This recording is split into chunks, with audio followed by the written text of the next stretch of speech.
Welcome to this week's episode of Being Human. Delighted to say I'm here with Ron Baker.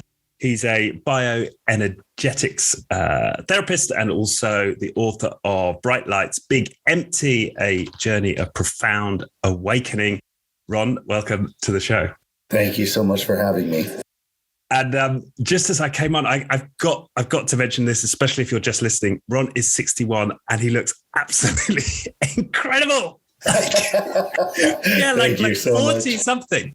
Yeah, I mean, if there's a walking advertisement for the work you're doing, you know, it couldn't be more stark. I mean, really, it's it's really something. And I know we're not going to be talking about such superficial things as our bodies today. But it's not actually superficial, because if we take care of ourselves physically, mentally, emotionally, big one on emotionally, sexually and spiritually, then there's no reason why we can't sustain health and vitality and all of that. That's crucial. Yes. What did Oscar Wilde? What did Oscar Wilde say? Only the shallow don't judge by appearances. Right.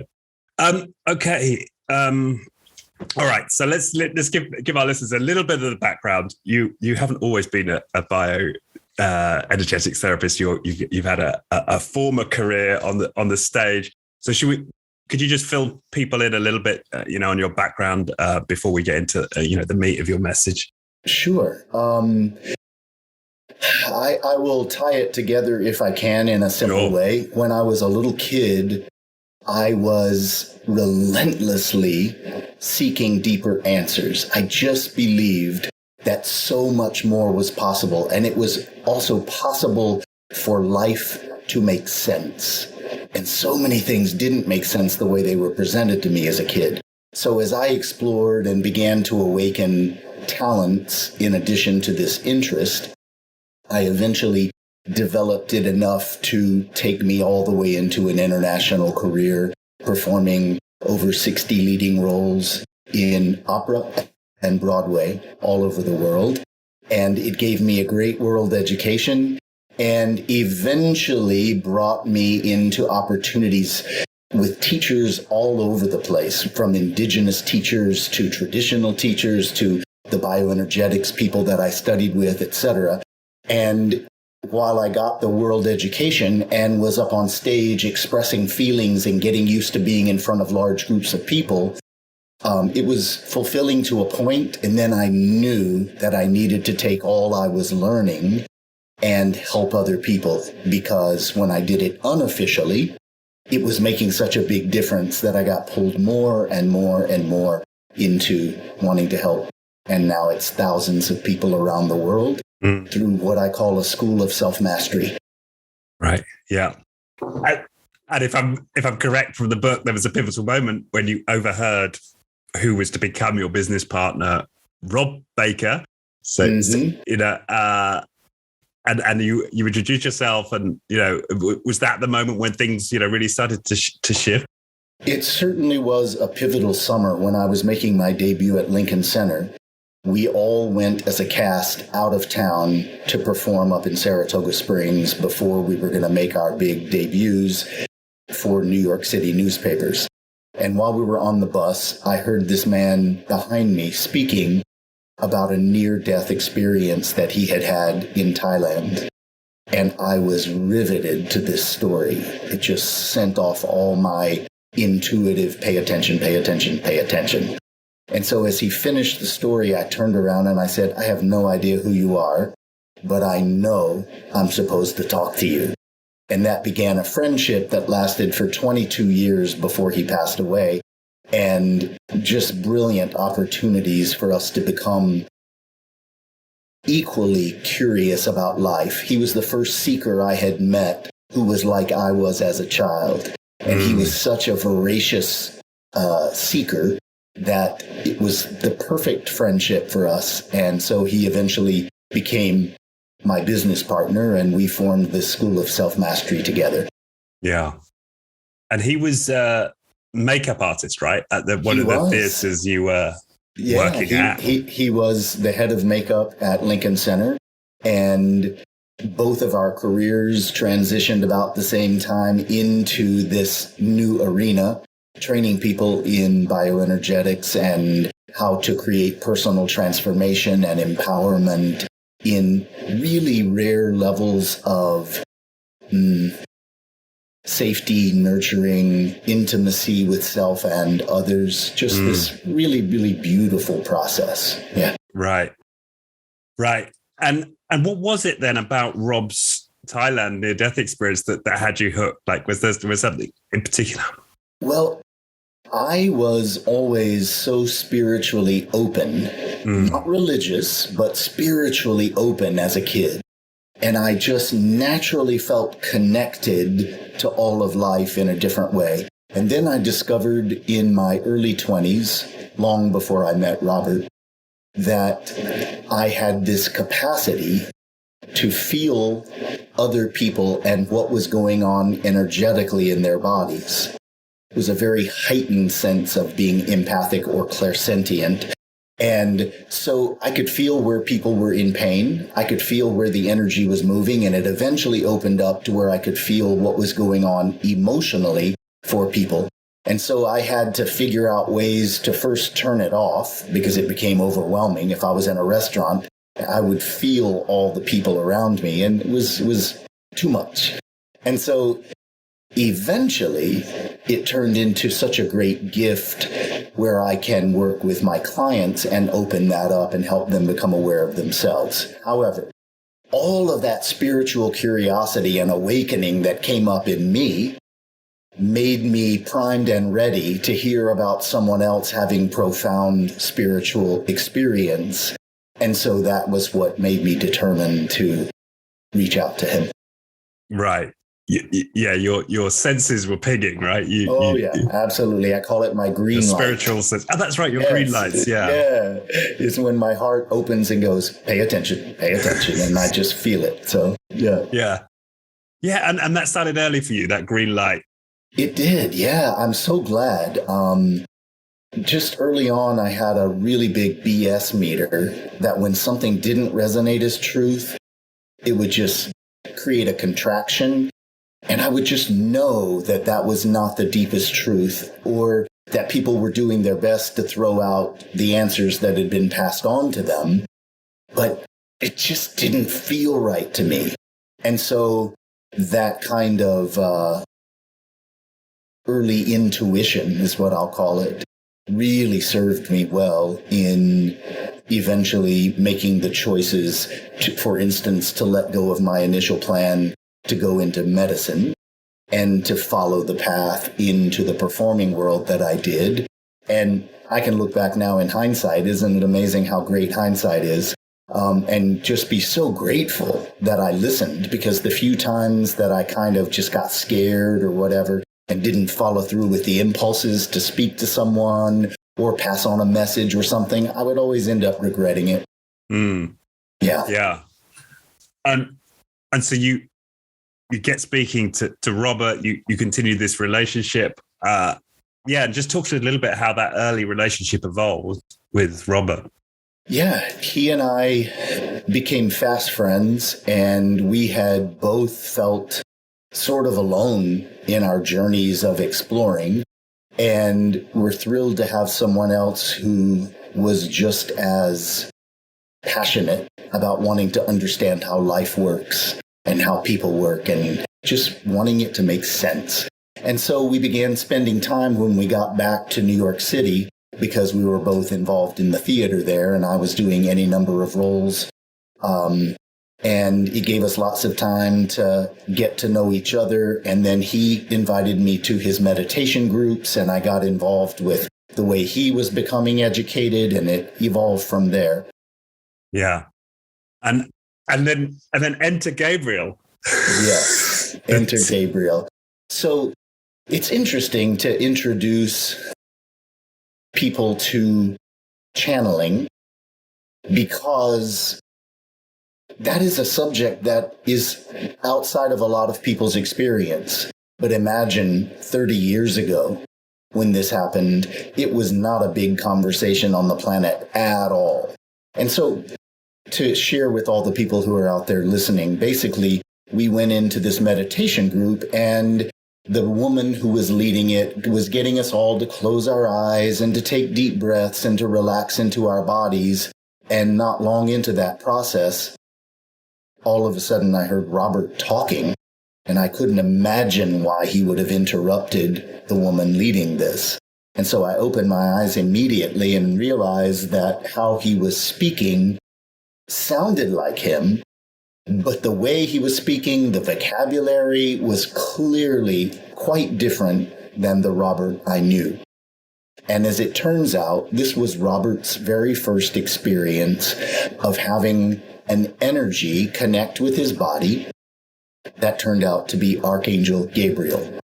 Now, I was intrigued being a seeker, but I was also, I wouldn't call it skeptical, but I was wanting to feel it out, and I wasn't going to just jump in without learning to trust this. And so eventually, over a few weeks' time, when he would ask that energy to come in again, I got a chance to ask tons and tons of questions. And Gabriel basically said, "We're here because your planet is going through such an acceleration and such a shift, and it's a huge opportunity, more than people realize. And unless you have the education about what's happening, you won't know how to work with these energies nearly as effectively. And so what's happening is that you're going through a period of evolution that's raising energy, and you need to learn how to work with that energy. Otherwise, all of you have your habitual protection and defense. And if all that energy is smashing against resisted energy, you're going to be in trouble. So we're coming through you and a number of other sources on the planet to educate you about how to resolve your wounded emotional stuff, how to heal your fear, how to heal your shame, because all of you," his message said, "all of you carry various levels of fear and shame."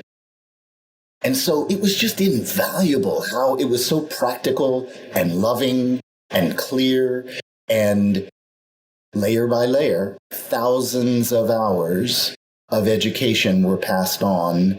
And it turned out to be so effective, not only for Robert and myself, but for the people with whom I was sharing that information. Everyone was making such unprecedented breakthroughs and expansions and feeling so much safer and more grounded that I eventually said, okay, I may not go around telling everyone that I'm having a conversation with an archangel, but ultimately I don't care where the information is coming from because it's so loving and empowering. And so eventually I grew into a comfort, and I'm perfectly fine telling people when it's relevant. And if people want to read this book, Bright Lights, Big Empty, then they would need to know that they're going to have the opportunity to go through my journey from the beginning of being educated and bringing through some of the highlights of that education so that they too can find out, watching me go through the journey from wounded child to empowered adult, even into the initiations of soul consciousness, which is what is awakening on the planet in a way that it never has in our history. And so you get to watch me go through it and see how safe it is to go through such a process. Right. And you talk about you being comfortable to share, but I was uncomfortable just getting you on the show. Knowing you're going to talk about angels, I'm just like uncomfortable listening to it. Of course. So, and I just be, but I'm also, really open and deeply intrigued, right? Like this experience you stretching, because people, it doesn't matter if they focus on the Gabriel part of it. It really doesn't matter, and Gabriel certainly doesn't need the validation. But just to get wiser, clearer information about self and how to connect to self and create intimacy of self, because I don't know about you, but I've taught thousands of people around the world, and I went to school and got 3 degrees all the way to my doctorate. Not one course ever talked about self or how to connect to self, much less the inner self. And so how great to find out that that is what makes all the difference in the world, because then we have this beautiful safety and self-value to bring into our relationships and our jobs and our situations with others that just makes it so much more meaningful and safe to live fully. Yeah.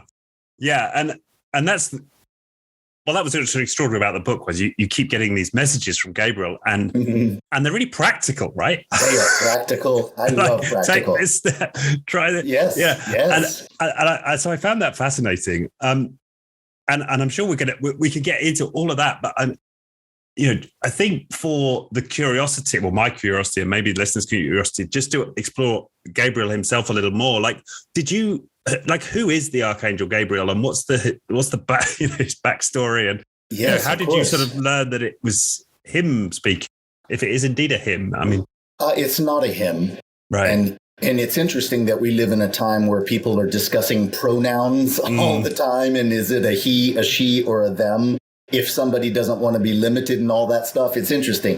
Gabriel refers to a we consciousness. We are Gabriel, and we are known. And it's because it's like a collective energy, not a specific personality. And Gabriel's particular focus is on relationship, the relationship to self, the relationship of self to everything else. And he said, you may have heard of us from reading the story of the birth of Jesus. That's where most people know of Gabriel. The people who are from Islam know of Gabriel from the Quran.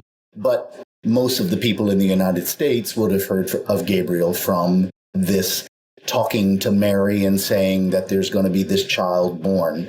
So he said, I'm referring to him as a he just because it's simpler. So he said to us, we came at that time to announce the birth of a Christed or soul-connected energy, because Christ and soul basically mean the same thing. It's a level of consciousness. So when you open to your fullest level of consciousness and you open to your potentials that are trying to awaken, all of you can become soul connected in a much more direct way.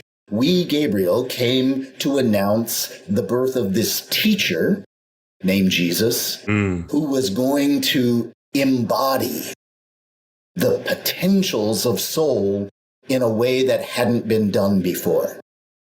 And so when one can imagine 75 years ago, flying to the moon, it would have seemed like a miracle. And yet, once we'd done it, it wasn't a miracle. It was just, wow, look at what is possible. Gabriel explains, when someone opens to more potential, someone who can't relate would go, that's miraculous. But not if you grow yourself into that potential a step at a time. So the teacher that came 2,000 years ago embodied the qualities of the heart, the compassion, the forgiveness, all of those things. Not about religion, just about human heart relation. Right. And also demonstrated the steps that are required, but that's too complicated. So many things about even saying the things that I have done, you shall be able to do as well eventually. And that is referring to this time where so much more potential is opening. So Gabriel said, we've come back at this time to announce the birth of the Christ soul energy once again, but not as a teacher. This is now mass consciousness is being introduced to these higher levels of energy. So if you just want a practical way to understand this is happening, just look at the last 30 years compared to the last 3,000 years. We have awakened consciousness and information and made more discoveries and opened into possibilities that people in the 1980s and 90s could not even imagine. And yet we take it for granted that we can pick up a cell phone and hit a button and send something and go. All these things were not possible. They are becoming possible because as we open our consciousness, we naturally move into the discovery of these potentials. And so in 30 years compared to 3,000 years, quantum awakening. Now, the other side of that is in those same 30 years, we have more accelerated physical ailments and disease on the planet. We have accelerated challenges on the planet. We have the planet herself in major crisis in so many ways. And that is because if we don't open and learn how to work with what is happening, it creates greater and greater friction and breakdown in the body. And this is what we're seeing so much of. And yet, if we do seek out the information about how to move energy in our bodies, not only do we look much younger than we would habitually, yes, but we feel vital. As an example, I've only been sick 2 days in 25 years. Right. And one of those was food poisoning. So it wasn't even really being sick. And so this is what is possible just on a practical level for each of us as individuals. We have greater vitality, greater health, greater enlivening or youthening kind of energy. And we're not in so much friction. So there's a bunch of seeds. yeah. I mean, it's such a rich message, that you're sharing with me. It's which part do I bite on? I think that initial moment, though, and I'm just relating this to my own experience, is that you hear your friend Robert. He starts talking. He's speaking in a different way, but it is him talking. Yep. I'm imagining if I'm in that situation, like my first thought is going to be, but is this not just like another part of his personality? Like, could this really be like some other energy that's now inside? What was it? I suppose, how did you make sense of it? Yeah. In a way that might make sense to somebody like me who's like, of pretty course. skeptical about the initial, occurrence. Even if Robert was just opening to his own higher self or soul consciousness, he would have been aware of potentials of self that he could have talked about, but he certainly wouldn't have been connected to the planetary shifts and what was going to be taking place. And Gabriel started talking in the early 1990s about, we want to give you a head start on what you can expect on the planet. We want to talk about what will be opening, and we want to talk about the conflicted energies that will happen as well if people go into resistance to change and expansion. And he literally talked about things that sounded like science fiction to us. And yet we took it in. We're like, okay, we heard you. And then literally, not one thing that he shared has not been accurate to what was going to be happening on the planet. Then he eventually got us to lead journeys to particular places like the Great Pyramids of Egypt or Machu Picchu, Peru, at certain times when an acceleration was going to be happening. We literally experienced miraculous things. Why do I say miraculous? Because they were so far out of what was normal for me. And how great to get to witness and see things that just say, this is possible. This is possible too. This is possible. And now you've actually experienced it. And he said, why are we giving you such big signs on these journeys? Number one, we want you to be beyond a shadow of a doubt clear that this is real and this is happening, and it is going to impact the whole planet. Number two, when it is time, which is talking about now, for you to go out in the world and begin to share this message in a bigger way, which is what inspired me to write the book. You'll have a lot of really cool stories to share people and get their attention because you've experienced it. It's not something that is just conceptual. Right. Yeah. Yeah. And how did Robert feel about this? Like, is he like, can he remember what Gabriel said? Or like, No. How does that transition back to Robert work? Yes, Robert was what we call a full trance channel, meaning the energy would come in and be so powerful, he needed to get out of the way so he didn't impact the information. And so Gabriel explained it was like a radio receiver, and the dial would get turned to a certain station. Well, there's other possibilities on a radio, but if you're not turned to that particular dial, then you don't hear all of this. And so it was like Robert's consciousness was not on the same dial, and Gabriel got received through him, and Robert was totally unconscious about what was being said. And so the very first time it happened, he opened his eyes and the whole group was staring at him. And he thought, oh my God, I must have fallen asleep and started snoring or something. And we said, no, guess what happened? He thought we were totally joking with him and trying to pull one on him. We're like, nope, I'm afraid this actually happened. And he didn't know what to do with it at all. And so the woman leading the meditation said, Robert, why don't you ask Gabriel to come through a few days from now, after you've had time to live with this potential. And Ron can come and record the session, and you can listen and hear what's actually happening. And so he was willing to do that, and that's what began the whole deal. And so he was thrilled to have the information and overwhelmed that it was coming through him. Yeah. What's his reaction when he hears the playback? Like, if you think it's challenging for you and me to consider, imagine your own voice is speaking and you're like, what? That must be extraordinary. It was, yeah. But he was obviously willing to go with it, right? He wasn't like, screw this. This is just too far out. Forget this. I'm out. Right. Because he had had a near-death experience where he literally found himself floating above his own physical body. He saw it in the bed below, and then he went through the tunnel of light people talk about and eventually went into this space.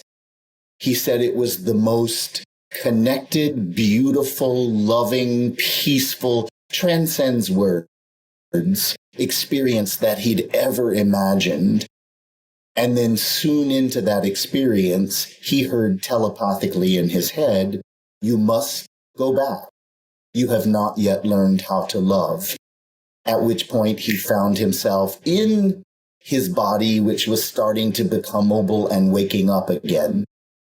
Then things began to happen in his life. And so he was sort of used to some things happening before this channeling took place. And so I feel sure that the first step was necessary in order for him to truly embrace the opportunity once Gabriel was coming through. Yeah, it's like you have to have, it seems to me, and a lot of the books I've read of other sort of spiritual, gurus or people, adepts, or what, they seem to have had some experience that sort of shattered their sense of materiality, right? That's opened them up to like a bigger idea of reality. Yeah. And then they're able to have these adventures that go beyond the physical somehow. Yes, and everybody's wake-up call is different. But for instance, mine sort of came in the awakening to be able to feel other people and their bodies. And it's such a beautiful thing to be able to help the people around you. I, as an example, play tennis all the time, and I am at the tennis courts and in a group clinic or something, and someone will get hurt, and I'll go over and will help them energetically resolve it. And the pain goes away, and they're amazed at what is possible. But it's just creating more flow in their bodies and helping them to relax where they were traumatized or created a grip. And can you, so, okay, that's interesting in itself. So can you see colors, or like, how can you see this energetic disturbance? So there are different kinds of energetic intuition. One is clairvoyant, which is where you see energy. One is clairaudient, where you hear guidance from either your higher self or another being. And one is clairsentient, where you feel the energy. I personally am sometimes open to all three, but I'm more clairaudient and clairsentient. And so when I open up and feel, I'll often get messages about what it is that I'm perceiving so that I can pass that on to the person and they can work with me. Because what I found is that when I was working with people with massage and energy, for instance, I'm a Reiki master, and working with energy and massage, I could make someone open and their pain would disappear. But then they would recreate similar situations because they weren't aware why they were holding the energy that way. So when I began to inform them more fully about why, and they could go, oh, that makes great sense, and now I have this alternative and I can relax and let go of that, then people started to make real progress rather than just constantly healing the symptom, but not the source level. Right. Well, maybe that's a good segue into that part of your story, right? When Gabriel started to suggest that you go back and look at your early years and start to address that. Yeah. Could you share a little bit more about that part of the journey? Sure. Let me share a very simple map of self. There are three primary levels of self. And I've given them simple words rather than more complicated versions of the same thing. And it's child, adult, and soul. This ultimately is the subconscious, conscious, and superconscious minds. But that already puts us in our heads. But we can relate to child, adult, and soul. And so the way our lives are structured is that we're on soul journeys that last for tons of lifetimes because there's so much to learn and so many facets of life to explore. And I was grateful for this because when I was a little kid, it just didn't make any sense to me if we got one lifetime, why somebody lived 3 months and another person lived 100 years. Just seemed so random and unfair. But within a soul journey, we create the curriculum that we need as the perfect next steps of our journey. And so we choose the setup with mommy and daddy that are going to set up the challenges and the potential gifts for the lifetime. And so we have all these experiences, and we have lived in a world where people haven't known how to nurture self or others in the 9 levels that we actually need. When we don't get nurtured, we end up going into protection mode. And it doesn't mean anybody has a bad intention, but if you just don't know how to recognize 9 nurturing needs, then you can't really provide them. Like if I asked you to teach me to build a jet engine right now, you could have the best of intentions, but you wouldn't be able to teach me. So when we don't get the levels of nurturing we need as a child, we go into protection, contraction, and we create experiences of specific fear, and we personalize it all and end up shaming parts of self that don't seem lovable. And so when we squash all that and bury it in the subconscious, that becomes the programming for the lifetime. It's the hard drive of our nervous system. So then we have adulthood, where we grow into more capacity mentally to understand. We have more options and choices to seek out the deeper answers, such as what I was doing and what thousands of people have done seeking me out. And so we have this adult opportunity to face similar situations to childhood. So as an example, if we had a parent that was very unavailable emotionally, we're going to naturally attract friends and partners who are unavailable emotionally. Why is that? It gives us a chance to face the same setup, but to seek deeper answers and begin to negotiate it without having to personalize this equals I'm not lovable. As a child, we might think, oh, well, they would be there for me if only I were different, if only I were actually lovable. This is a myth in every possible way, but we naturally set up the curriculum well by personalizing it. So then in adulthood, we can begin to explore much deeper. As an example, you can ask an adult, do you think if your parents had given birth to any great personality that you know of from history or present, that they would have known how to nurture and prepare that person any differently than they knew how to prepare you? No. Have they, in their present life, learned how to value self in a huge way? No. And so it's like, oh, it wasn't all about me. But this set up my lessons, so now I need to go and seek out deeper truths. So to get all the way back to your question, you said, okay, in your book, Gabriel says, okay, you've learned a bunch of tools. Now we want you to do a life review of everything from the beginning to present day.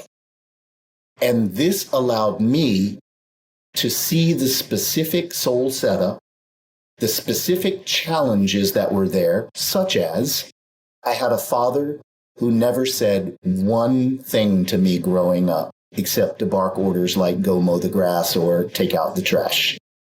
Not one conversation with me. And that was so invalidating, I can hardly say. He was right there for the first 13 years of my life, and I was irrelevant. And so I could look back and see the challenges that were set up and could eventually see how I started to recreate in my adult life. But I had choices now, and I could go back and reparent the inner child. I could go back and offer the child part of me all 9 levels of nurturing that had been missing. And by creating the experience, it doesn't matter if I'm getting it directly from mommy, daddy, or if I'm learning to be the nurturing authority. Just like it doesn't matter if you know when you go to a movie that that's not real. Your body still goes through the release of all the hormones that come from watching that scary movie. And it takes time to process all of that. So similarly, we can go back and imagine and offer and learn how to nurture self and value self and introduce deeper truths, such as, little one, it wasn't about you the whole time, that dad didn't say anything to you. He just didn't know how. He didn't have a father when he was little. His father died when he was young, and he had to just work so hard on a farm just for survival levels. And even though he is super intelligent and got a master's degree way back before everybody was doing that, he has no idea. And so about nurturing and parenting. And so, little one, it wasn't about you. So I'm going to show up as the nurturing authority for you, like I was always intended to become, because every adult is intended to be their own nurturing authority. Then we can allow ourselves to be nurtured by others, but we're still responsible for self. And so I went to each and every core challenge throughout my childhood, adolescence, and into adult. And I show people in the book how that's possible and how safe it is to look and admit the challenges that were there, and how we can all relate to each other in levels of fear and shame, Your challenges don't need to be the same as mine, but the same nurturing approach works for everyone. And I know that's true, again, from having worked with thousands of people. Yeah. Yeah. And well, two things really struck me, like from the book and what you've just shared is, well, one is, and this matches with my experience of doing this healing work, is that need to let all of the feelings come up. Yes. And let yourself cry those tears and be there for your own grief.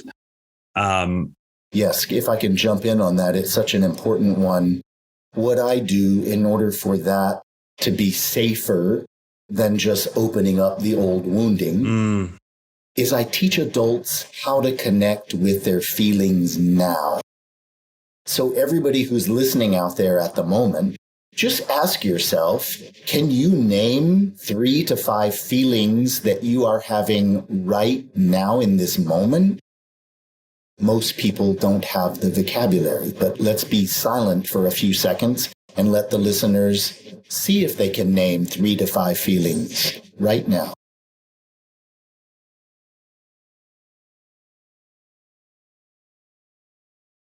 Most people discover, wow, I'm not very emotionally aware or connected to myself. And so by teaching someone, as an example, right now in this moment, as I just focus on my time with you, Richard, I go, right now I feel open, connected, seen, grateful, loving, quiet, trusting, courageous, authentic. People don't even use these words because they don't come to mind in our conversations. And yet that's because when we were little kids, nobody knew how to nurture us emotionally in this way. When you were 3, I would say, Richard, I see that you're feeling sad. Oh, that's what that is. And just like going, this is a nose, this is an ear, this is a chin, we would go, this is what sad feels like. This is what excited feels like. This is what joy feels like. And we would have been taught an entire emotional awareness. But if mommy and daddy were never taught and they were afraid of the parts that didn't seem lovable to their parents, then we just stay in fear and shame, personalizing that somehow we need to avoid all those feelings. And we've lived on a rather primitive emotional level of learning, it seems to me. And yet when people find out as adults, not one single feeling is threatening to our adult reality, then it feels safer to go back in to the history. And you show up like the parent that would have been there saying, I see that you feel sad. Oh, I've been holding on to this for decades. I know, and I'm here as the adult, and it's safe for you to feel this and release it. And I'm going to allow it to come through my body, and you will get held and seen and acknowledged in total compassion. This is the difference, rather than just going to open the wound prior to the adult already feeling safe. Right. And that makes complete sense in terms of, not that I was doing it intentionally, but I just think of my journey. And I started off in codependency groups, and Yes. we'd have to start the meeting like, how are you feeling? And I'd be like, fine. That's all I could. So it's my only answer to that question. Yes. And so they started giving us these like printout sheets where you had like 40 I feel statements, and it was like, okay, just choose one of those. Choose one. Yes. That's how I started. I can remember so clearly, like that was like this massive breakthrough. Just you have to like pick from a list. It is. Oh, that's exactly what mommy and daddy would have been teaching us.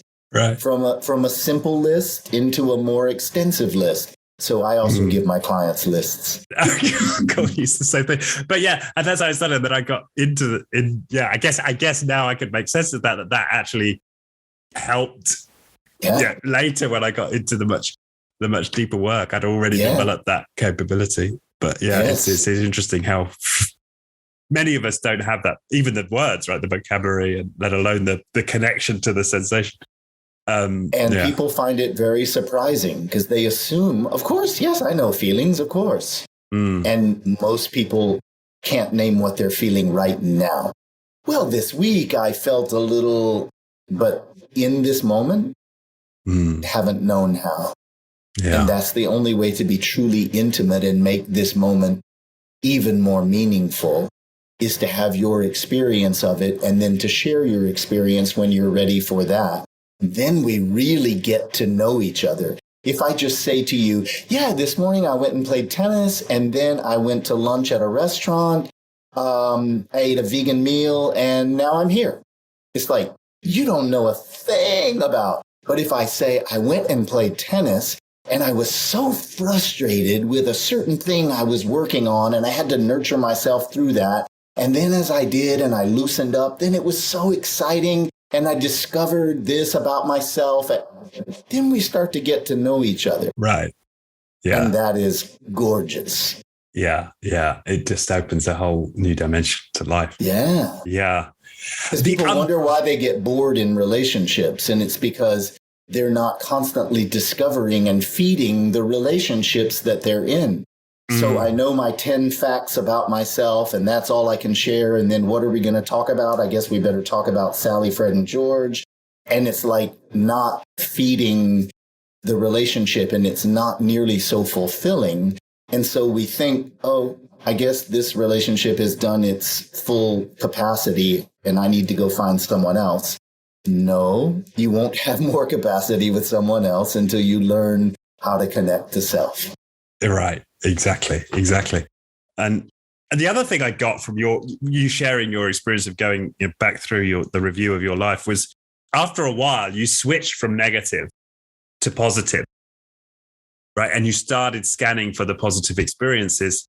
And that was something I'd never done, right? All of my therapeutic work has always been like, find the pain, dig out the pain, grieve it. And of course, I've had this enormous release from it, but I was crying, like tears. I was listening to it on audiobook on the drive. I'm, just out of town right now. And just starting to touch into those moments in childhood where I just had joy. And I was just thinking about like this BMX, this wood that was out the back of my friend's house in the next village. And we took our BMXs up there and we rode round and round the wood. And I just allowed myself to be back in that wood, just absolutely loving cycling around the track, and tears were streaming. And I just realized that's been, and it's not like I've never done any of that work before. I've never really done it intentionally let's really look at the positive and the joyful and feel all of that and celebrate that. Yes. It's so important. I've even had clients come to session and go, I don't really have anything to talk about this week. And I go, what do you mean? Were you dead this last 2 weeks? And they go, well, no, but nothing's going wrong. And I'm like, oh, I've done you such a disservice if that's the impression you have. Let's talk about what's working well. Let's claim it. Let's see why it's working well so that you can make sure you're in ownership of that. And self-acknowledgement and self-celebration. Wow, I took a really distinct step. I'm so proud of myself. These are super important things to feel. Oh no, it's selfish to focus on self, so many will say. And I go, whoever came up with this concept was clearly stuck in shame, because it is so completely necessary and crucial if we're truly going to awaken and evolve into more meaningful, fulfilling lives. We must learn how to acknowledge and celebrate self. And then we can balance enough to hold a space for the wound, so that's not so scary. It's really so important that both sides get honored. Yeah, it's that's such an important point. And I guess then the bigger picture in terms of what you're offering is, for somebody like me who's done a ton of trauma work, right? And I've resolved all kinds of wounds and healed them, but I've never seen it really in the context of a soul journey, right? I might use as a shorthand, I'm liberating my soul, or it's good for my soul, right? But people don't know what it means in practical terms. So I guess what is a soul? what is a soul journey, and why are those things like important to consider? A small question.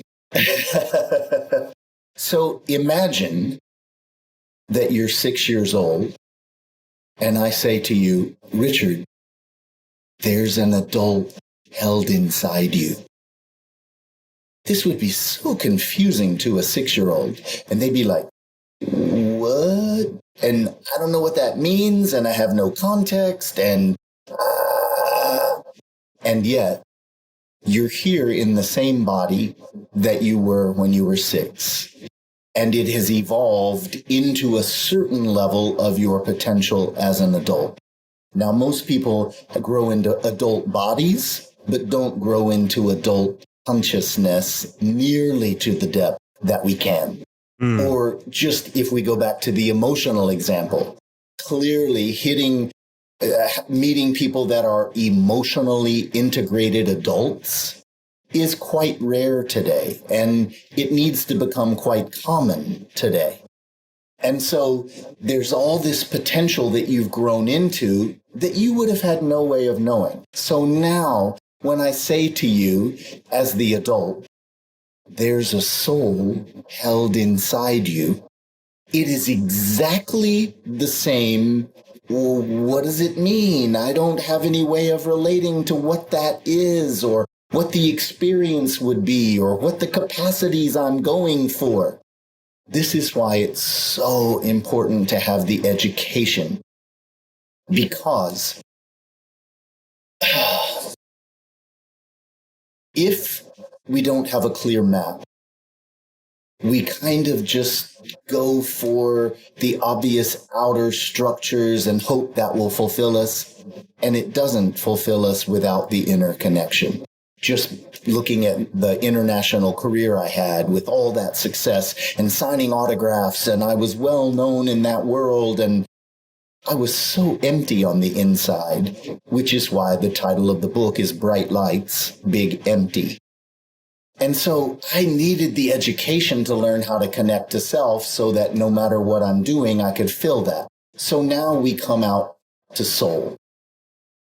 I had no idea what soul meant when I started the education for these last 30 years. However, when I was a little kid and I didn't understand one lifetime to try and get it all right in order to avoid an eternity of punishment, because unless I get it right, I'm not going to get the reward. Well, how much growth potential is there in getting either 3 months or 100 years of learning if we don't have the education about self, and then we're just supposed to move on to an eternity? What? It just made no sense to me.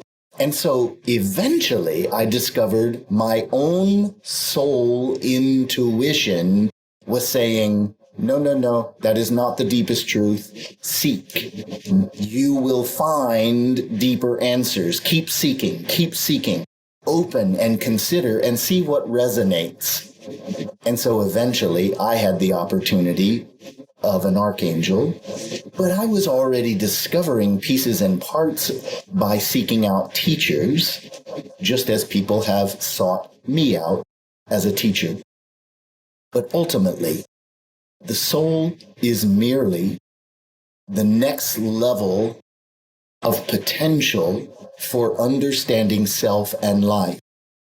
And it exists in seeing the perfection of the challenges, the gifts, the learning curve, moving through all the steps with all the players. It can become so complex to explain, just like if we tried to explain adulthood to a 6-year-old.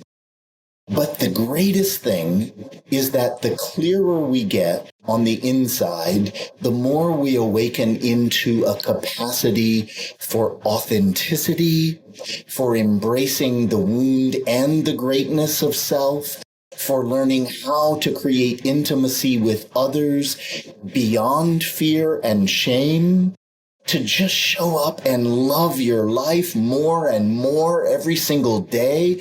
And then when wonderful things happen, self is still the priority. I'll give you a clear example.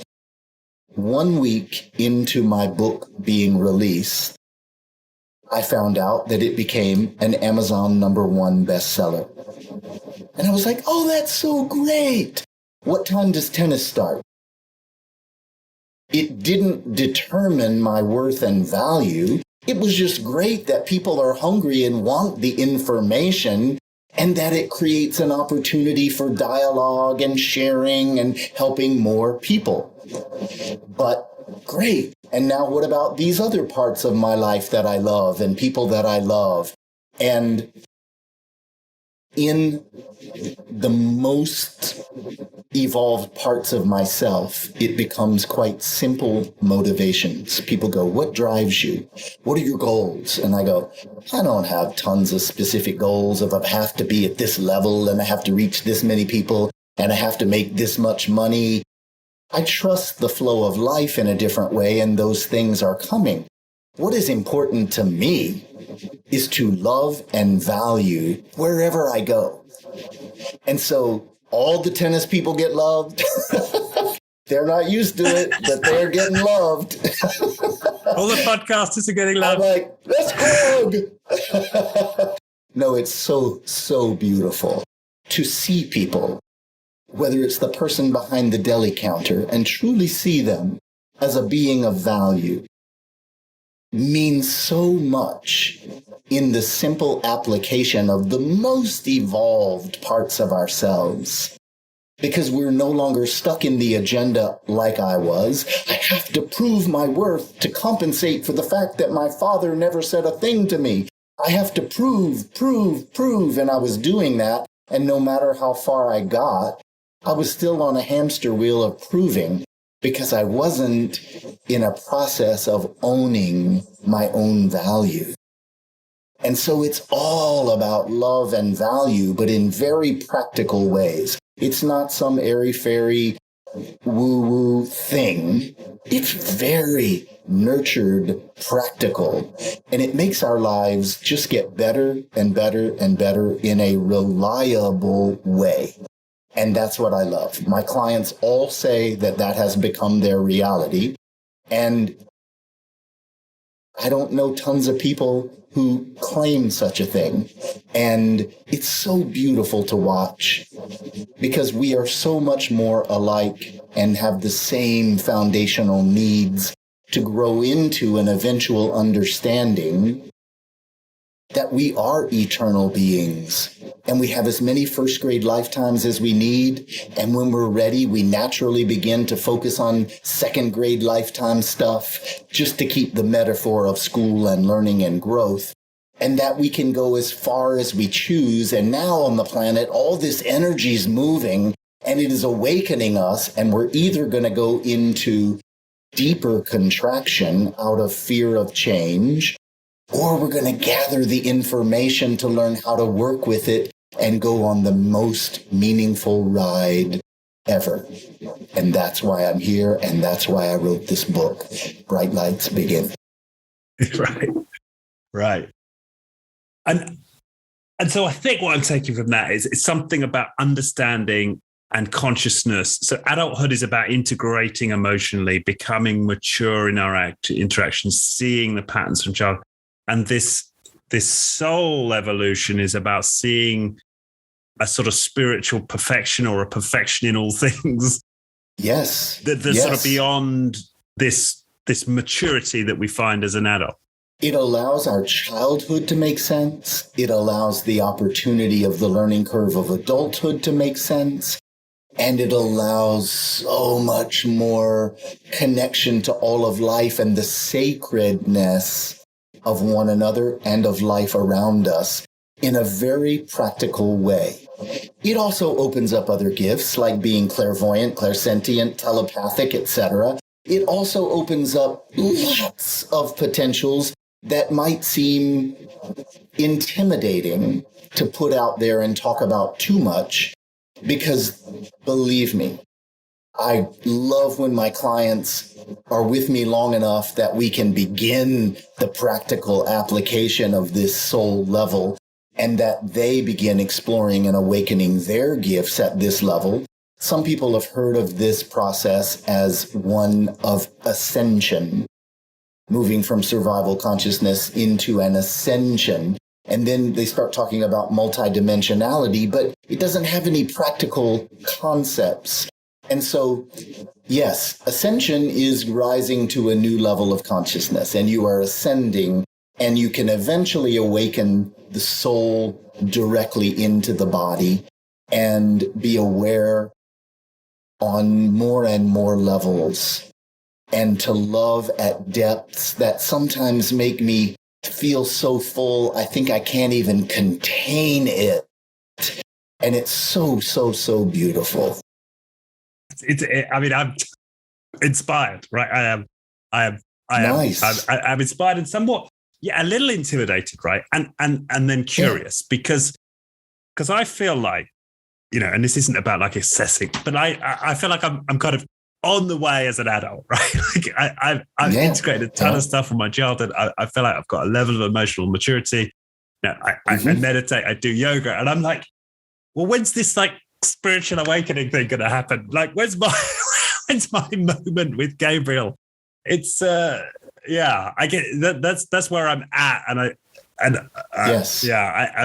I think hearing you speak gives me some inkling of if there is another level to get to, what that might look like. But I'm kind of acutely aware I've not really had any experiences at that level, so it's all just sort of speculation. Well, it's a negotiation of what you're ready for next. And so when we first started talking about an archangel, it sort of scared you and put you into skepticism, etc. And so that's totally cool. I'm maybe ready to begin that conversation. But the bottom line is, you have been on a spiritual journey of awakening from day one. Your soul set up your childhood.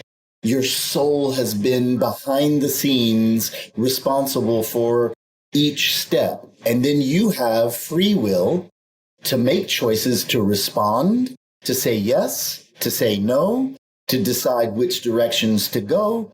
It is in our hands as personalities, but eventually the soul and the personality begin to meld, and we just naturally, just like the child into adult, eventually the wiser choices of adult begin to transcend some childish choice we would make that's not going to set us up well, but we only know that because we've made the choice and we go, I don't really want to go there so much.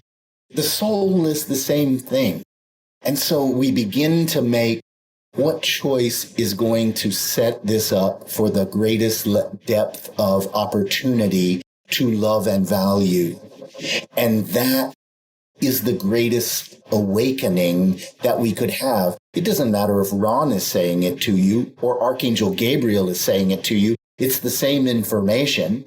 And trust me, it did not give me any shortcuts to be talking to an archangel. As a matter of fact, it put the hot seat right there constantly. But he said, this is what you've chosen in your life, to become a teacher at these levels. So you've got to be prepared in so many ways. And so I like to think that I got a quantum level of lessons. To set you up. I wasn't laughing about it 20 years ago. Well, no. Yeah. I mean, sounds like you had for what comes out in the book, you had a lot to deal with. And, and giving up such the choices you were faced with in terms of where you were, right? And all that gave you. Yeah. Yes. Yeah.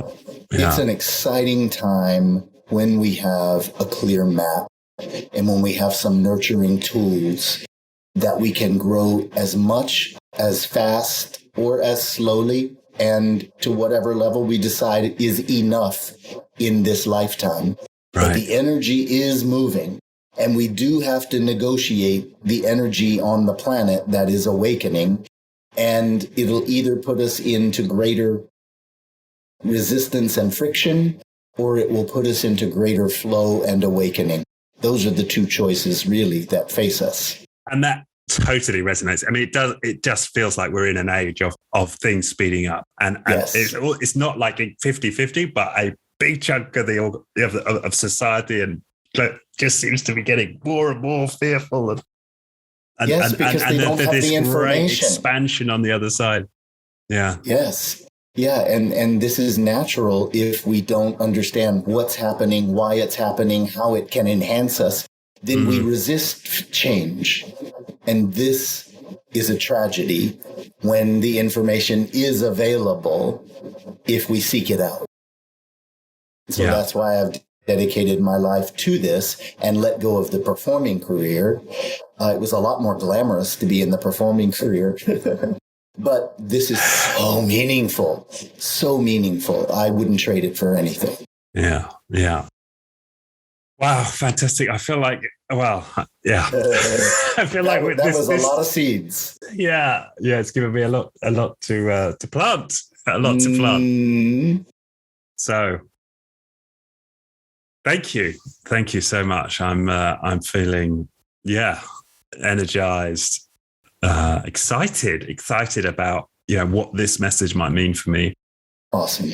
And, grateful for what you've put together. And you've made like anybody who's listening who's like, I guess if you've got this far in the podcast, you're probably half bought in. But if you've ever thought like, oh God, not a book about bloody angels. If that's where you're at and you had to pick one book to read, this is practical. It makes total. And the book really sense. Isn't about angels at all. And it's not about angels in the end, which you're saying I had a teacher. Exactly. And so it could be anybody's journey, but I take you step by step by step what the journey and the map looks like. And that's why it's invaluable. It is. And just and even talk about what's going on the planet and why. All of that's in there in part 3. Yeah. Yeah. It's it was a gift that I got to read it. And especially that I get to have had this conversation with you about it. So again, very grateful. Yes. Good. Any parting words, Ron? Anything we haven't touched on you do you want to share? Or? No, I have a little mantra that I created on my website. If it's okay, I'll say ronbaker.net. Of course, yeah. And we'll put a link to that and the book. Yeah. Thank you. It is choose well. What sets you up well? Pay attention. Choose well. Live fully. Show up. Live fully. And be good to you. That's the starting place. And that approach is just so helpful to come back to. Choose well. Live fully. Be good to you. Touché. All right. Thank you. Thanks again. It's been wonderful.